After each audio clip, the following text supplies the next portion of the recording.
Il existe un débat théologique entre les arméniens, ceux qui soutiennent la sécurité conditionnelle, et les calvinistes, ceux qui soutiennent ce qu'on appelle la sécurité éternelle ou la persévérance des saints.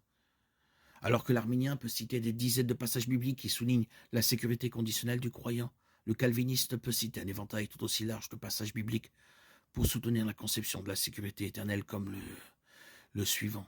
Tout comme pour la sécurité conditionnelle, on pourrait citer de nombreux autres passages qui détaillent la sécurité éternelle du véritable disciple de Christ.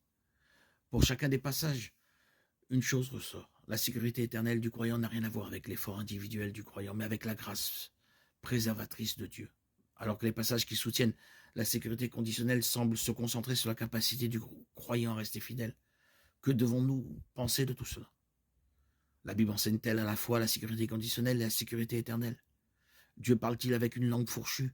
La réponse aux deux questions est non. Pourtant, nous devons être capables de réconcilier les passages qui parlent du croyant qui reste fidèle avec les passages qui parlent de Dieu qui préserve le croyant jusqu'à la fin. La clé de cette énigme est de regarder ce que les théologiens ont appelé les doctrines de la grâce. Les doctrines de la grâce ont été appelées alternativement les 5 points du calvinisme.